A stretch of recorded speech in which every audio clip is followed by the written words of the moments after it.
receive and what you don't receive by clicking on the little 3 dots next to your name in the top right hand corner, and you can change your communications preferences in there. But we can share some links with you afterwards. But the main thing there is to make sure that you sign up because there's lots of useful, relevant content for you.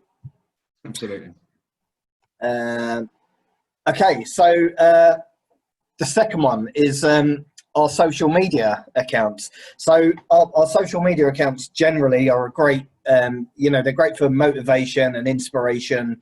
But one of the best things about our social media accounts is just having the ability to network with other students. So we know that you've only got to look at any of our social media channels to see that, you know, it's got kind of like a variety of content on there. So whether it's a key calculation or it's kind of accountancy, cat related pictures or whatever you want, there's all sorts on there. But our social media accounts do really cover a wide range. So again, I'd encourage you to sign up to our social media accounts. On our Instagram, I believe you can find us at Your AAT. So if you just do a search on Instagram, you should be able to find us. On Instagram, we have this thing on there called AAT Stories as well. And they're a great way of seeing how students are using their AAT qualification to kind of progress in their career. And some of them, there's a whole wide range of stories, a whole wide range of backgrounds and people coming from different sectors and stuff. It is really worth taking a look at just to see exactly what you can do with your qualification. And Ross, I believe, so Facebook, we've been doing all sorts, I suppose, on Facebook. We've been doing lots of study support events. I know that. Yeah. Did you want to talk a little bit about those? Yeah, sure. I mean, we're going to get on to talking about the study support search in my AAT, but kind of making sure that you're receiving weekly, I suppose, is the first step. But there's lots of different other support resources that we provide to students and training providers. And the Facebook Live events that we provide, or at least the recordings of them, I think are the biggest thing outside of our website, really, in terms of support. So if you want to make sure that you're kind of using all the resources available to you, definitely check out the Facebook Live videos. We run them frequently. I think they're monthly at the moment. All of the recordings are online. If you sign into Facebook and then go to videos on our page, there's a whole ream of different subjects there. So definitely check those out if you haven't already seen them. They are linked within the learning portal, which again we'll talk about in a second. But I know a lot of you don't log into my AT all the time, so even if you're just on Facebook, you can always find them there. Yeah, so I mean, the other thing that we've been doing with those Facebook Live events is we've been putting the videos and the recordings on YouTube as well. So again, if you have a look at our YouTube channel and search for AAT, you'll be able to find those as well. But yeah, again, I mean, they're just a great way, you know, signing up and, you know, following us on the social media platforms are a great way to kind of stay connected and get involved. We've also been doing lots of poll questions as well throughout. Here's just like a very quick snippet of our Instagram account. So there's a combination of videos, motivation, inspiration. You can see one there saying nothing can be more satisfying than this feeling. Obviously balancing the books, so to speak. So no, there's a whole wide range on there. So again, the takeaway is to ensure that you sign up for those social media accounts as well. Yeah. Okay, so AAT Comment as well. This is another area that is kind of I suppose on the right. Whenever I talk to students and I speak about AAT Comment, it's a very kind of 50-50 split as to whether they've even heard of it or been taking a look. But essentially, AAT Comment is our blog, and again, it kind of acts as a place to help you for sort of like study tips and career advice and all sorts of stuff. Ross, was there anything AAT Comment specific? I wouldn't like to kind of single out specific resources, but we do a lot of study tips on there. And as you say, it's our blog, and it's kind of short format, which then links off to the learning support we've got on learning portal, shall I say. But definitely, I mean, they are all linked. I think Joanne just put in the text, she's never heard of it. That's not good. But yeah, there's tons and tons of kind of study tip articles that we put on there. Yeah, I'm going to say they're not necessarily video format as opposed to kind of the Facebook Lives kind of support, but definitely if you're kind of, everyone learns in a different way. I think that's what I probably should have said at the beginning of this. And what we're trying to do is bring a flavour of all the different types of support resources, whether you're a visual learner or a kind of like me at level 2. I had to learn by rote. Don't tell anyone at AAT this, but kind of I passed my level 2 without fully understanding debits and credits, and people tried to teach me dead click, they tried to teach me PALs. It wasn't going in. It only took, I suppose, doing it in a number of different ways, or learning in a number of different ways, really, that it kind of got through. So yeah, the Facebook Lives are good for videos and kind of tutors taking you through, whereas Comment, there's some kind of written study tips. They're definitely, that's what I would recommend you reading from them. Yeah, I suppose that's the important takeaway, though, isn't it? About, you know, people and students learn in different ways, and so I suppose what we're trying to do is just make sure that we cover that wide spectrum, so that we're not just focusing on the one. The blog, though, if you haven't had a look, do go and take a look at it, because I think you'll be surprised at the amount of content that is on there, and not just to help you in your studies, but it also helps you loads with kind of like finding a job or preparing for a job, or interview tips and techniques and CV writing. And you know, these are all kind of written by industry experts as well.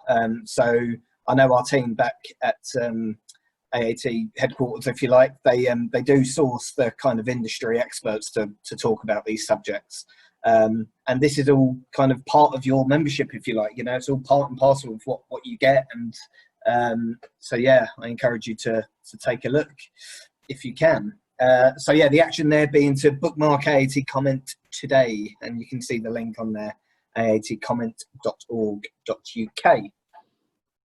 Okay, so moving on to the fourth one. This is probably the most, yeah, this was one, I mean, we could have done a webinar or a Zoom call, if you like, just on the learning portal itself. So I've held it back to point number 4. Ross, did you want to give a bit of an overview of the learning portal for us? Thanks, mate. Throw me under the bus again. Yeah, I suppose, if anything, this is the #1 resource. And I can't do a quick summary because there's just so much in there. I suppose essentially everything you need, well, definitely from our perspective at least, in terms of kind of support resources, is all housed within the learning portal. I think like there's such a wide range of support resources in there. We've got e-learning on kind of modules that will help you kind of learn certain things. There's green light tests. I mean, those I think I've seen a few of you saying you're on level 4 already, so I'm sure you're familiar with these resources already. But for those that you aren't, for those of you who aren't, the e-learning is there really to teach you certain skills. And the green light tests is to kind of test you on particular or discrete areas really, and kind of give you a flavour of how you're progressing. For those of you who kind of, I'll hold my hands up, I'm a bit like this. I need to understand everything before I can kind of go on. Reading the qual specs, as boring it might sound, is really essential. Kind of understanding what's in the qualification, they're all on there. You've got sample assessment marking schemes that kind of give you a flavour of how the assessment is going to be assessed. But above all, I think the #1, and I think Neil, you might back me up here in terms of kind of Google Analytics or stats on kind of downloads. The #1 resource that we find really is most useful is the Chief Examiner reports. So once a year, we'll get the examiners to review the performance of students over the previous year. And they'll do a little report to say where students have struggled and where they've kind of performed quite well. And give you kind of, not necessarily hints and tips, but a kind of summary of where they think students should be concentrating their time and effort. So if they're coming up to take an assessment. So definitely check them out. If not, I'm sure Crystal and the FI guys will share them with you already. But yeah, if not, if you haven't seen them already, then definitely check those out. Yeah, no, definitely. I mean, the examiner reports are probably, yeah, when we do any kind of like analysis of what's being used and what's being looked at, the examiner report, and even when we do kind of like any polls or try and get some feedback, the examiner reports always score very highly.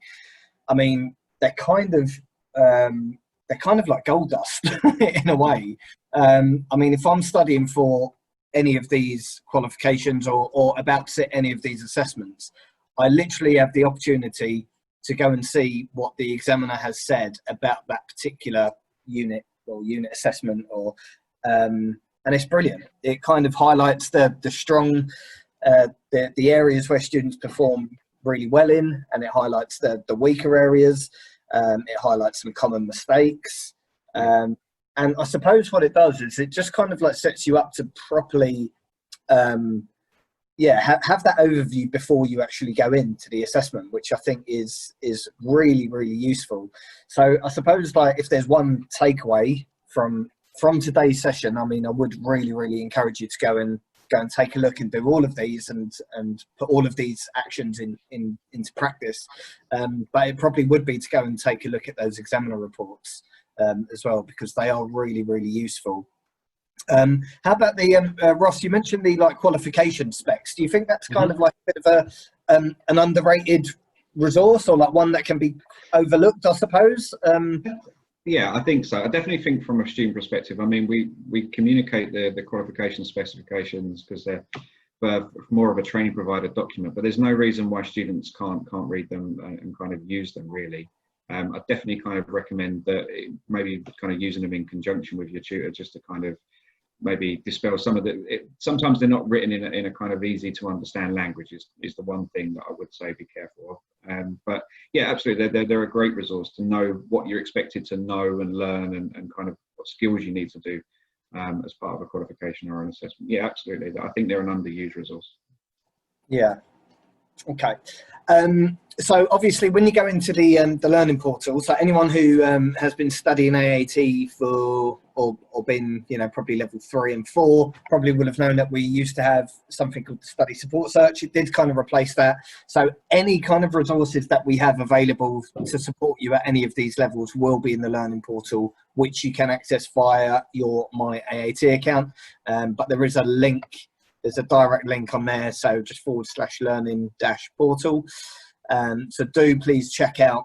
And to be honest, we probably haven't done the learning portal justice, Ross. There's all sorts you can do. You can set learning goals on there as well, and you can keep track of your learning and your activity. There's loads and loads on there. As I said, we could do a session on its own, I suppose, on the learning portal. So just having a quick look at some of the comments. Joanne Mann said that she loves the green light tests, always do the online mocks. And there were some comments as well about AAT Comment. Esther saying that I've received a few nuggets from AAT Comment. That's really, really good and really good to know. But yeah, so just make sure you bookmark and take all these actions away. Okay, so I think just while we've got just about enough time, I did have a screenshot of so when you do log into the learning portal, you'll have like a list of videos along the top, and there's stuff like there's videos showing you how to access and how to get the most out of the learning portal itself. So do check out those videos. Often they're kind of 30 seconds, 40 seconds long. So yeah, they're definitely worth checking out. Okay, so before we go, the Ready, Set, Go campaign. So I've put coming soon here because we used to, or earlier in the year, I suppose before the COVID-19 stuff came in, we were delivering a campaign called Ready, Set, Go. And essentially what it was a study support journey, which was designed to take you through all of the different stages of your learning. So it gave you an opportunity to sign up depending on, I think the next screen shows it. So it gave you the opportunity to sign up to a set of emails. So if you were in the Ready section, that is basically you saying, well, I'm newly registered and I've just started my learning. So we would then send out a selection of emails on a daily basis. I believe there was maybe 7 or 8 emails. So there'll be like emails for 8 days in there, and there'd be there'd be at a level which would be highlighting where resources are maybe and kind of giving you some hints and tips. But then it gets a little bit more advanced if you think, well, no, you're actually progressing through and you're planning on taking an assessment. Then again, another series of emails will go out daily for the next 7 or 8 days. And then finally with the, you're at the final revision stages and ready to take your assessments. Now these emails, once we were doing like analysis on how well they were performing, they done really, really well. So what we were trying to do was we were trying to show whether someone who signs up for the Ready Set Go campaign versus someone who doesn't, see like where how quickly they can like get through their assessments, or how many assessments they take, or whether they pass or they fail or whatever. So we're basically trying to do a bit of analysis on how well this campaign worked to help you progress through your qualification. And the stats were amazing. They were really, really positive. So one thing I will say is that although I don't believe the campaign is live at the moment, we are going to be bringing it back in the next few weeks. So do just keep an eye out. Again, it kind of always circles back to AAT Weekly at the start, making sure that you're signed up to receive AAT Weekly, because that's kind of where we promote all of this additional resources, and that's kind of where you're going to be able to sign up for different things. Ross, is there anything I've missed? No, you covered it all. I think from my perspective, I think that the number of queries that I've received lately from training providers and via students has been around where can they sit their assessments. Sorry, Crystal, I probably should have checked this with you beforehand, but if there's any of you out there that are self-studying or distance learning or kind of struggling to find a venue, definitely check out your weekly and the final assessment venue. We're asking all our assessment venues to update their details to tell us who's open and where they can sit, and I suppose their temporary measures that they've got in place. So yeah, definitely either use that go section, which will then eventually take you to the venue search, or at least use weekly. But yeah, that's the only bit I would add to that. Okay. Excellent. Well, thank you so much, Ross, Neil. It's that was really, really helpful. I think there is so much support and so many resources offered by AAT that sometimes we just don't know that they're there. For example, not knowing about the AAT Comment is such a fantastic resource. I have lost hours in AAT Comment because I start reading one article, you get to the bottom and there's more suggestions, you're like, oh, that looks really good, and yeah, I end up losing hours trying to just looking at all the different blogs and articles and that are on there. There's also some great study tips and some great specific blogs, articles and resource that are for technical areas or specific units. So definitely, if you haven't used AAT Comment, go and have a look at it. And just to pick up on what you mentioned there about the examiner's reports, as a tutor, I love those reports. They are huge benefits for that revision phase of studying. Make sure you don't fall into the same trap as other students have before. It highlights those areas that are particularly challenging, or areas where students are struggling, and being able to see from the examiner the comments that are coming through about those is really, really useful as part of your final preparation. So thank you for that both, really, really useful. And yeah, make the most of your membership, make the most of being able to use all of those resources to support you through your studies and to make sure you're passing those assessments. So thank you very much. Thank you. Good luck all. We have our second session as well. Alexandra is with us, and she is going to, I'm going to let you introduce yourself, Alexandra, so you can explain what it is that you do. And you've got a great session, I know, lined up for us, which is about how we communicate as accountants and that importance in those communication skills, which we will definitely find very beneficial. So I will hand over to you. Okay, fantastic. How's it all going so far today? Is everyone surviving the heat well and everything? Are you doing well, Crystal? Yeah, it's hot. It definitely makes the day a little bit more of a challenge, doesn't it? It does. Just fans. Well, I hope you guys are not too sweltering and you're ready to hear some stuff, because we're going to be talking about exactly how important it is to communicate as an accountant and in accountancy, and what role that plays, especially now with everything. In fact, one thing I'd love to say is, if you've got the comments up there, when you're communicating, just even now, we're using Zoom, we're using face-to-face. Out of 10, how important is it for you all to see our face? For you? Let's see what we've got. 10, 10, 9. Yeah, 9. Cool. 10. Great. High 9. I like we're going into decimal points here. Definitely. Fantastic. Absolutely. It's not just about face-to-face. There's a reason why video conferencing exists, and there's a reason why we have sound and we're not just typing emails, although communication comes in all forms. So again, I'm going to ask you, out of 10, how vital do you think excellent communication skills are to the role that you will play?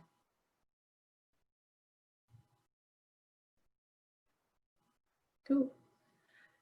And now I'd like you, in one word, to write why.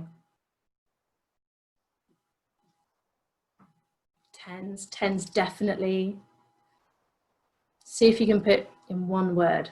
Understandability, I like that. To be understood, confidence, yeah, to be able to work with different people, gosh, yes, absolutely. Connectivity, love it. Expression, interesting, absolutely. Trust, big one, especially in accounting when we're dealing with finance. Networking, insights and ability to make your point come across, absolutely. So that's what we're going to look at today. In fact, one thing I'm going to do right now is share a screen with you so that we can give you some more visual information. So there we go. Can we see? Fantastic. So yes, absolutely. As you've all just said, communication is such a big thing, and actually it covers a huge area of understanding in terms of not only just being able to get along with people, but actually how do they relate to the information that you are compiling and creating and delivering. And then that's the kind of compliance side. And then what happens? Because those numbers are there for a reason. They've got to be able to make a real impact on the business that they're relating to. So interestingly, just, well, there was a survey done only last month, and 87% of SMEs, and bear in mind this is just SMEs, rated communication skills as the top 3 most important characteristics for an accountant to have. In fact, I think it was something like 67 decided it was the top skill, the top thing that they would look for in an accountant. And that is the reason why. They want to have, people want to know what this kind of jargon, you're unlocking all of this information, you're spending your time studying at the moment and learning everything there is to know and absorbing everything so that you can translate it later. And that is a very powerful tool, but it isn't powerful if you can't actually adequately explain and connect what that all means. Does that make sense? Do feel free, as I go along, to chat during the comments as well. First of all, I'll tell you a bit why I'm here, and I won't bore you too much because, you know, that's not why I'm here. But my name is Alex, and effectively I have combined a whole resource of experience. So it's a bit strange. I actually went to drama school, I studied theatre, but more importantly, I studied what happens in between the space between an audience and a spectator, as we call them. So someone who's engaging, someone who is actually really understanding their audience. And that is what I studied in. But before I did that, I actually worked in industry, in financial services. And then I actually set up my own practice 6 years ago as well, when I went freelance. And that turned into a digital firm as well. So I've actually spoken to, I've looked at communication in industry, I've looked at communication in practice, and I understand how human beings communicate and work, and how we use our voice, how we tell stories, all of these things. So that's a little bit about me and why I am trying to share this information with you, trying to help you on your journey. So accounting professionals, as you all just said, actually, you pretty much hit the nail on the head. You said all of these things. It's how can we really be effective in our role? Yes, there is a point of accuracy, of getting things right. That's the professionalism, absolutely. But then there's this other section that often goes unspoken about, and is certainly in years to come. And it's so wonderful that here today we're really focusing on that communication, that level of communication and its importance. So the first thing is, and several of you just said this, is about connecting. And who was it that said to loads of different people? Because hats off to you, whoever said that. I have to get the chat box up in a second. There we go. Is exactly that.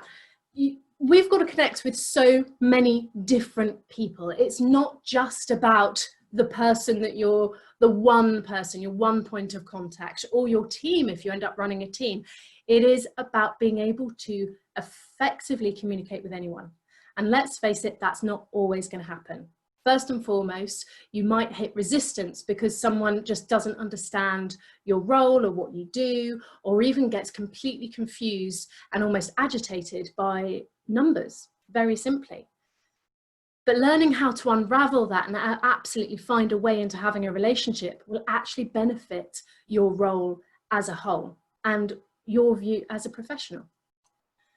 The next, and I put this in the middle because I think this really is at the heart of everything, is being able to inspire financial decisions. And that is part of it. The whole reason the finance function exists is not just to hit those compliance tick boxes, but is actually to be able to give a business the information they need to hit their goals, to achieve, to remain at the steady pace that they are, to avoid all sorts of issues. It is, if you are not inspiring those decisions, if you are not being able to confidently communicate what is happening in a business, then, and inspiring doesn't necessarily mean goal setting. We've had this in the last few months where a lot of accountants are having to just keep people ticking over, keep people getting those numbers in, apply for CBILS, apply for bounce back loans, and have all of the data that's compiled together and really make sure people are staying on top. And that can just mean that they are having to get that done. So that's been a big part of, especially this year. And then the next step, something I feel very, very passionate about, I suppose is the word. I was trying to avoid the word passionate, but we'll go for passionate, is about how you present that information. And that's the thing, every single one of you has been born with the skills to effectively communicate. And it's about exercising them and making sure we're using them to the best effect. So put it this way, presenting skills, public speaking skills, regardless of whether we're here, like right now, I've got lights, I've got a microphone, I've got the camera, but we're still presenting. And so many of you just said it was out of 10 or a high 9, how important it was to see people's faces. So tell me now, why is it important to see my face? Or why is it important to have face-to-face?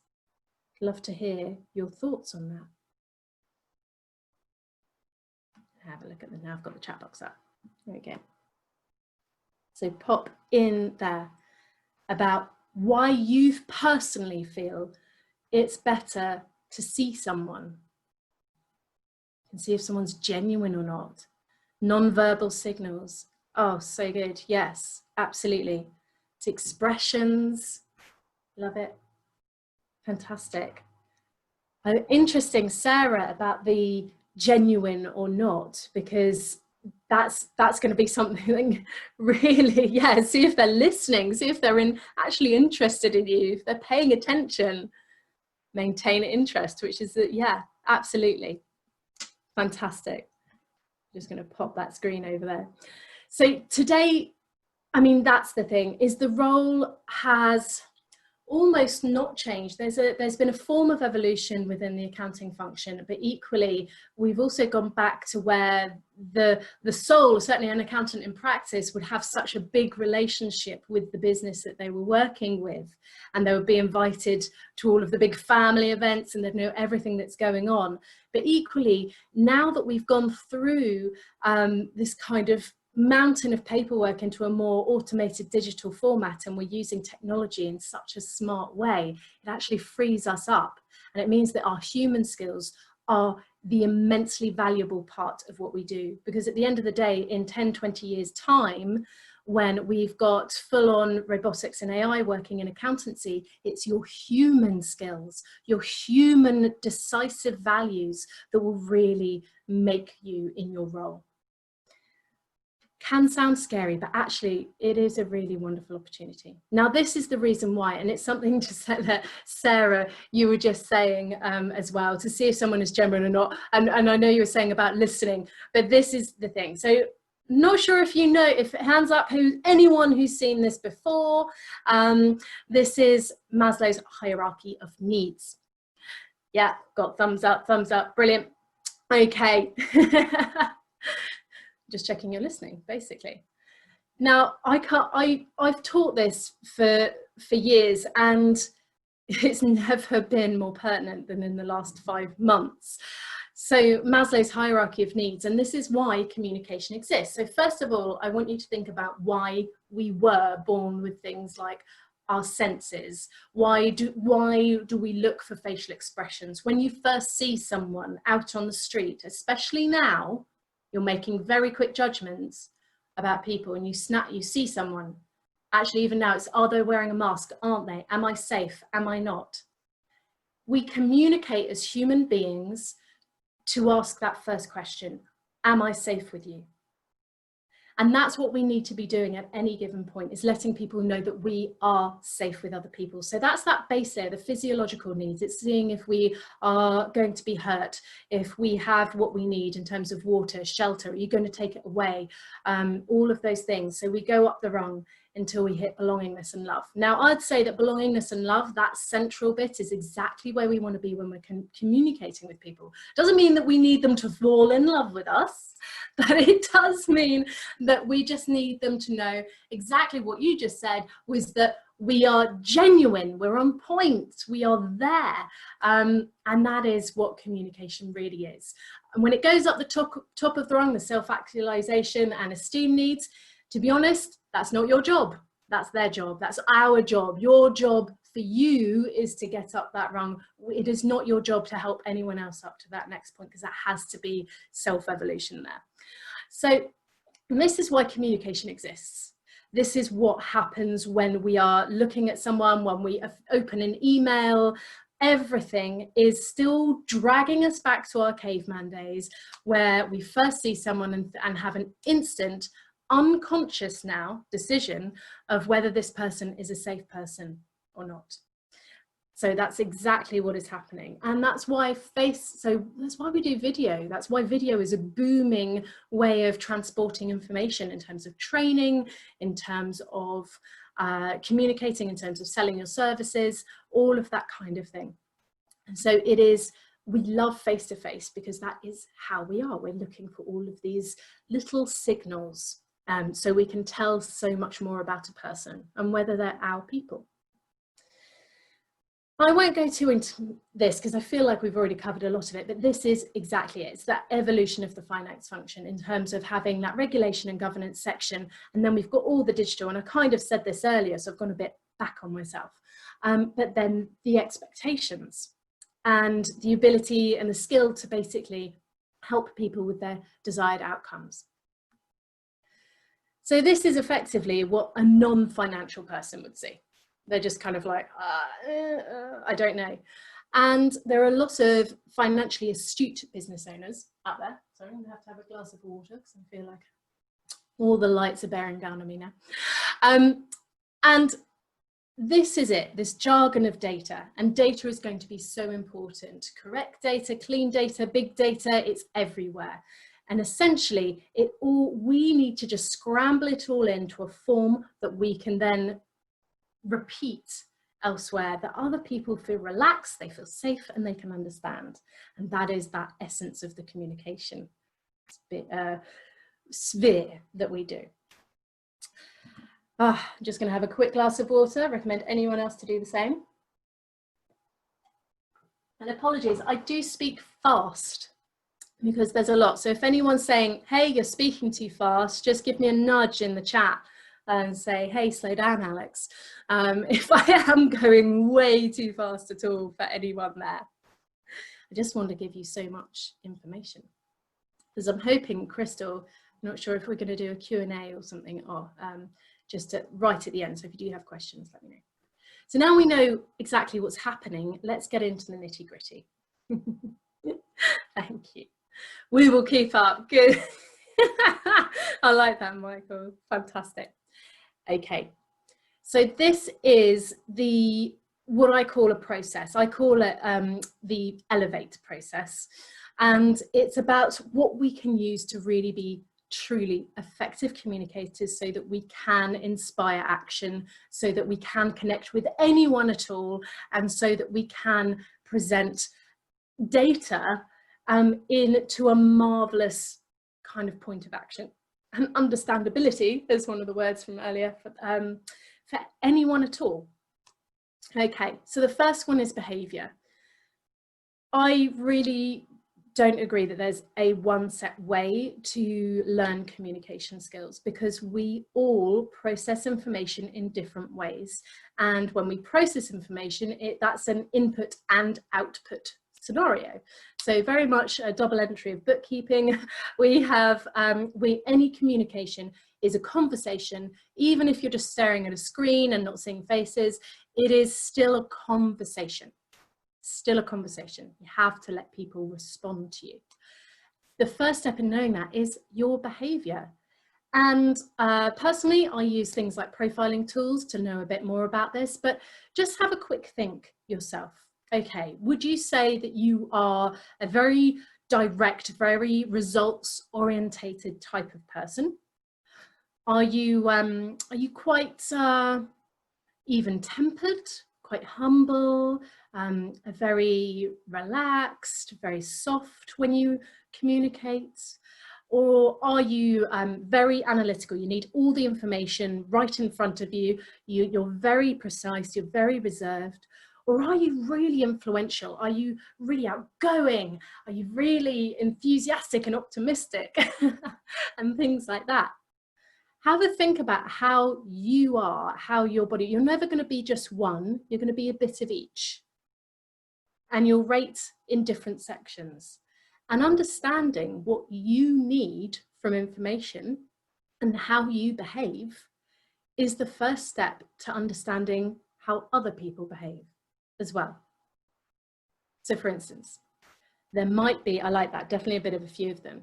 Yeah, so I can be very outgoing, but I'm actually very reserved, and so I'm very bizarre. I'm very outgoing. A lot of people think I'm really courageous and confident and things like that, and absolutely, in a sense, I am. But equally, I very much need my quiet time, and I need my alone time as well. And I like precision, and I get almost very upset if things are in the wrong order or not going according to plan, which is, so yes, very much a contradiction in terms in a sense. And it's interesting about how we process that information. So I know that I need that kind of information. In fact, I'll tell you an example. A few years ago, my now husband and I were going on a road trip down to the south of France. Now, before I go anywhere at all, I have to have a full researched itinerary that I put together. I have all the leave dates, all the reference numbers, all the website addresses. I wanted it, this is about 6 years ago, I wanted it in printed format in case something happened, like you lost a phone or something like that. And I wanted stop routes along the way, and how long it was going to take us from certain distances, and what was there at the services, things like that. Absolutely bizarre, how much it was going to cost. And I feel safe having that information and knowing that information, and certainly kind of stopgaps. So I'd sent it to my husband, Andrew, and to print it out ready. So then we got ready, it was really early, we're going to go to get the shuttle down in Dover. And then we were along our journey and I went, great, okay, so right, we've got passports, we've got bags, everything. Have you got the itinerary? And he went, oh, no, but don't worry about it, we'll be all right. And I went mad. I went mad at him. He didn't need it. He is quite confident. He says he just needs a credit card and a smile and everything will be all right. But I don't want it. I need precision. So you might find that there's a certain way that you work. And equally, a lot of the friction that you get with other people is because they aren't getting what they need. So that exact scenario in the car. So as soon as I explained to him that itinerary is more about me feeling secure and what's about to happen, my safety, he understood. He suddenly went, I'm sorry, that was really important for you. It wasn't important for me, and I'm so sorry that I made that decision. And we were fine after that. And that goes to interaction and how we interact. We change with every single conversation we have. Every person influences us and how we respond. And you will be influencing every single person you interact with as well. That's the thing. We learn how to do this from childhood. We learn how to behave with other people and we carry that with us. So if you have someone that's quite a strong, dominant character and you are quite a reserved or systematic person, they can easily overwhelm you. Now, in a situation where we're talking about finance, that can lead to a very dangerous outcome. So it's about really knowing how to either stand up or even know when to step back so you're not dominating someone else. So these interactions can lead to really powerful communication links. And I'm just aware of what the time is. So do start writing down any questions if you have any. The next part is story. Now that sounds funny, doesn't it? How do we tell stories? Surely we should never tell a story. Stories making things up. That's not what this is about. A story is actually the way that we share information. And it is the way that we've done it from the history of time. Again, I'm going to go back to those cavemen, and they were painting on their walls. And that's what they were doing. They were sharing stories. And it is a very particular structure of a beginning, a middle, of an end, of the reason why it matters and the solution. So what we call a kind of crisis point and then the resolution point. And there is a very delicate way that you can share information that really hits the spot with people, that makes it retellable, that helps people make decisions and go, oh, that's why it matters to me. Because a story isn't just sharing data, like those sheets, like those reports that you saw. So anyone can print out a report, but to actually explain why they matter, that requires a story. And then the final part of this kind of elevated form of communication is how we present, how we use our voice, our facial expression, our body language to make the best outcomes for our clients and to really help people understand what we are saying. Does that all make sense? Are there any questions on that point? I'm going to put my hair up briefly, if that's all right with you guys. I'll see if you've got any questions. There's a lot of things to throw at you here, so I appreciate, and I do appreciate I'm also melting. Okay, fantastic. So I'll go just very quickly into how you can do that. So all of this is so much of what the best outcome for information is and to share information. So basically understand yourself, understand other people and how they behave. What do they need from the communication? So think about me sitting in that car, not having my painfully made itinerary. And that's what I needed to be able to feel safe on my journey. And then also the interaction, how his carelessness made me feel. And equally, I had to then get through that and persevere and explain how I felt in a non-threatening way so that he didn't end up defensive. And this happens a lot of the time. If we see a problem, if we see an error, we end up in a defensive issue. So those interactions really matter, especially with money. Money is a very, we think it's such a non-personal issue. It's an extremely personal issue because every transaction that you deal with has a human action behind it. And at the end of the day, it's usually someone's business, someone's blood, sweat and tears. So the story is then how we actually formulate that information, and how we present it is how we share it, and really in that effective way. And that's how we come up. So this is a kind of framework that I've developed, which is you've got to reveal yourself, be able to resonate with other people. Rhetoric should actually say retell, because that's a much better connotation I felt. So tell retellable stories. And then be able to represent the information accurately, and be able to reach anyone. Now, this is a really interesting one. It doesn't seem to be coming up now. There you go. Reach anyone on any platform, because that also, I think, is massively valuable in terms of your abilities elsewhere in the world and in your career. It's no longer going to be just meetings, especially now. It's no longer going to be just sat in an office. You're going to have to be accessible on a variety of different platforms. So video skills, being able to present, being able to have train people, it's all being able to reach people. Okay, and that's the thing.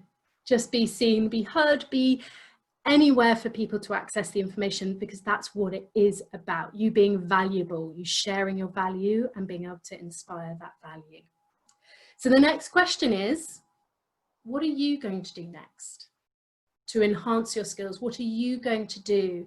And what is holding you back from really becoming impactful with your communication? And on that note, I'm going to be open. So if you've got any questions at all about public speaking, presenting, about communication, anything like that, let me know. Thank you, Alex. Yeah, if you have any questions, please do pop them into the chat box, or if you want to unmute your mic to be able to talk to us, that would be great. Oh yeah, do talk like that.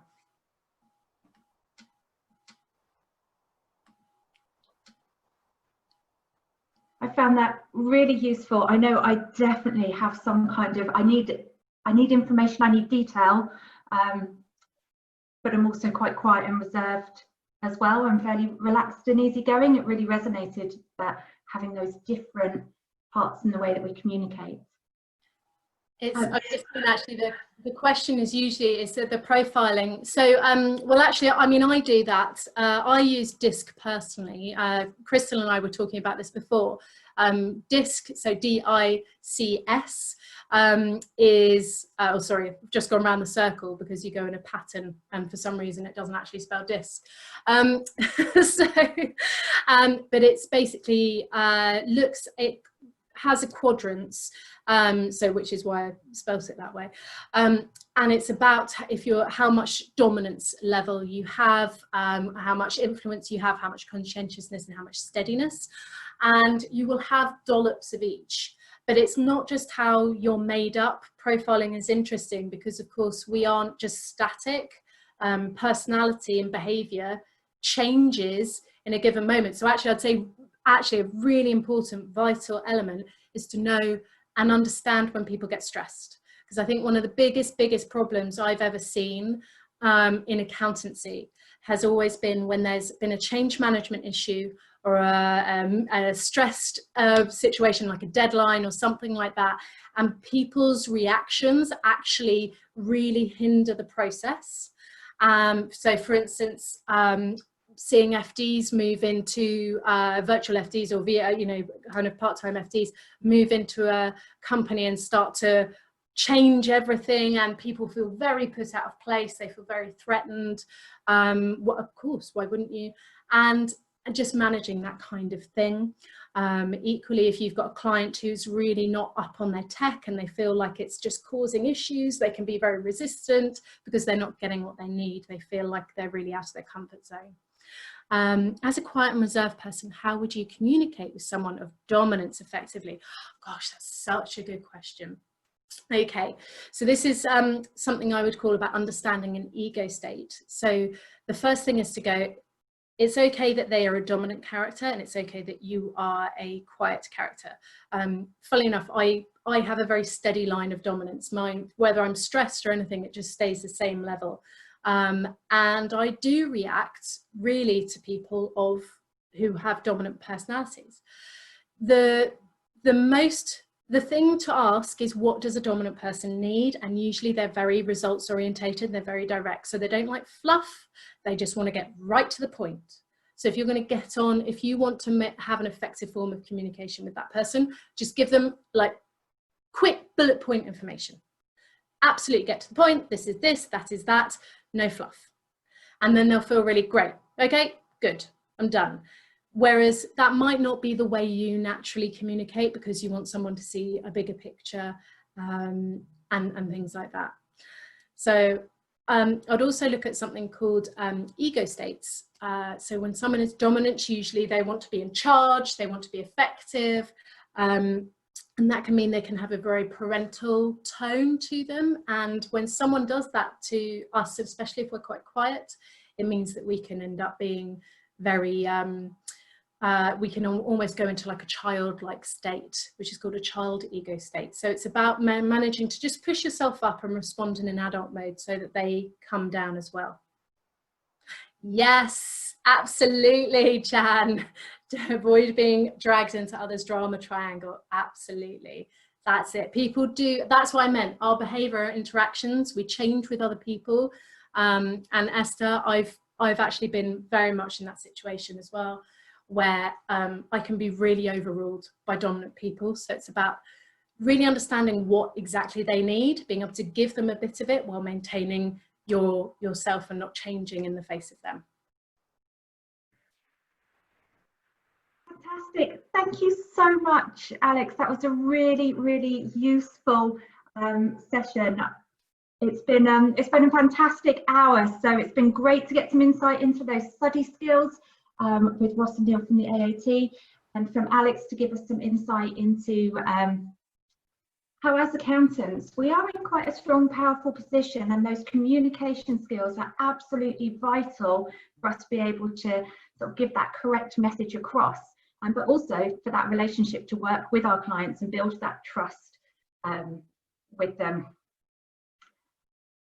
So fantastic. It's been a really great session. Thank you all for joining us, especially on this very sunny lunchtime. Hopefully we'll see more of you across the rest of this week, but any questions, do feel free to get in touch with us, and thank you once again. Enjoy the rest of your afternoons. Thank you for having me.